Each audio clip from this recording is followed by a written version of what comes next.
Hello students, हम 10th class का triangle chapter कर रहे थे और एक्सरसाइज 6.5 का हम क्वेश्चन नंबर 12 डिस्कस करेंगे। इस बार आपका सिलेबस चेंज है तो ये नई एडिशन है। इस बार जेके बोर्ड में ये जो क्वेश्चन है नए ऐड हैं। जो दो हम क्वेश्चन करेंगे ये पिछली बार नहीं थे, इसी बार ऐड है।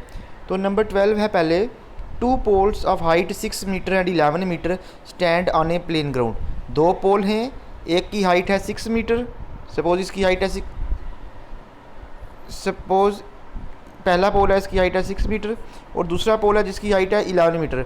ये स्टैंड है, ग्राउंड में खड़े हैं और दोनों के बीच में जो डिस्टेंस है वो कितना है? इन दोनों के बीच में डिफरेंस है 12 मीटर। ये 6 मीटर है, ये 11 मीटर, इनके बीच में डिफरेंस है 12 मीटर।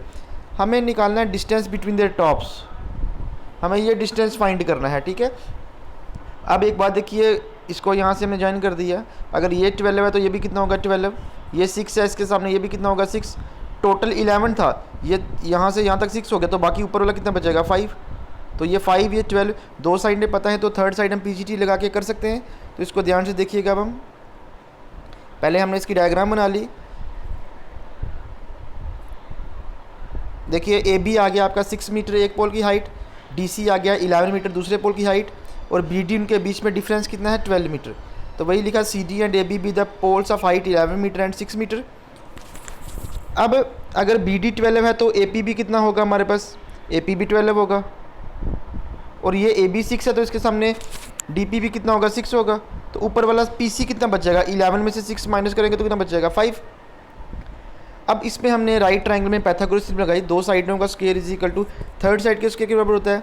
परपेंडिकुलर का स्क्वायर प्लस बेस का square is equal to hypotenuse square. तो वही perpendicular P C square plus base A P square is equal to hypotenuse A C square.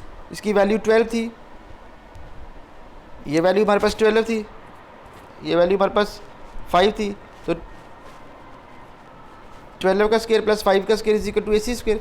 12 का स्क्वायर कितना हो गया 144, 5 का स्क्वायर कितना हो गया 25 is equal to A C square. तो 144 में 25 प्लस करके कितना हो जाएगा 169। स्क्वायर उधर जाएगा तो क्या हो जाएगा रूट। 169 का रूट कितना होता है 13। तो इसका मतलब उनके टॉप के बीच में डिफरेंस कितना आ गया 13 मीटर।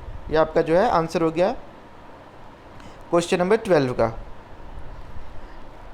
नेक्स्ट हम करेंगे कि क्वेश्चन नंबर 16 करेंगे। इसमें ये क्वेश्चन है, in an equilateral triangle, equilateral triangle दिया है आपको पता है इक्विलेटरल ट्राइंगल होती है जिस ट्राइंगल की तीनों साइड्स जो है इक्वल होती हैं। Prove that 3 times the square of one side. हमें प्रूव करना है कि 3 टाइम्स एक साइड का स्क्वायर जो होगा is equal to 4 times the square of one of its altitude. वो अल्टीट्यूड के स्क्वायर के 4 टाइम्स होगा। हमने डायग्राम बना ली, एक ट्राइंगल ले ली ए बी सी, और ये जो ट्राइंगल है ये क्या है इक्विलेटरल ट्राइंगल है। हमने इसकी साइड मान ली, हर एक साइड क्या मान ली ए मान ली, क्योंकि तीनों साइड इक्वल होंगी, ठीक है। Let the side of equilateral triangle B A and A E जो है इसका क्या है अल्टीट्यूड है ट्राइंगल ए बी सी का। अब बी ई जो है बी ई कितना होगा वो बी सी का हाफ होगा, क्योंकि बी ई और ई सी बराबर हैं, वो अल्टीट्यूड है तो दो बराबर हिस्सों में काटेगा इसको, ठीक है। तो बी ई कितना हो गया हाफ ऑफ बी सी। तो बी सी की वैल्यू कितनी हमने ए मानी है तो क्या बन गया a/2 बन गया।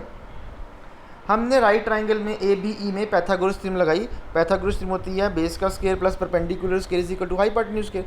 तो हाइपोटेन्यूज आ गया ए बी, उसकी वैल्यू हमारे पास कितनी थी ए थी, A square is equal to A E altitude plus base B E. तो बी ई की वैल्यू पर हमने लिखी थी a/2, वो हमने यहाँ वैल्यू पुट कर दी। ये हो जाएगा, इसको सिंप्लीफाई कर लीजिए आप।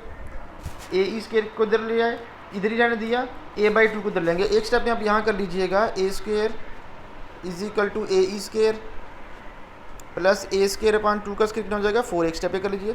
अगले स्टेप में ए स्क्वायर बाई 4 को इधर ले आएंगे तो प्लस का इधर आगे क्या हो जाएगा माइनस हो जाएगा।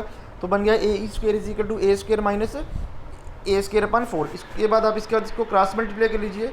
4 को ए स्क्वायर से करेंगे तो 4 ए square minus A square upon 4। 4 A square में से एक ए स्क्वायर जाएंगे तो कितने बचेंगे 3 ए स्क्वायर अपॉन 4 आ गया, ये हमारे पास बन गया। तो यहाँ से अगर हम इसको क्रॉस मल्टीप्लाई करें तो क्या हो जाएगा 4 A E square is equal to 3 A square. A E क्या था आपका, ए ई जो है ए ई आपका अल्टीट्यूड था, ये आपका बन जाएगा 4 A E square is equal to 3 A square. A E जो आपका अल्टीट्यूड था, इट मीन्स अल्टीट्यूड का स्क्वायर के 4 टाइम्स है is equal to 3 into A आपकी साइड थी 3 times square of its sides. तो आपका बन गया 4 into square of altitude is equal to 3 into square of one side. तो यही आपको क्वेश्चन में प्रूव करना था, यही चीज़ आपने प्रूव करनी थी कि हमें बताना था कि square of 3 times square of one side is equal to 4 times the square of one of its altitude. तो ये हमने इस तरह से प्रूव कर दिया। और इस केस में आपको ट्राइंगल जो है इक्विलेटरल ट्राइंगल दी है, आपने पीजीटी लगा के इसको प्रूव करना है।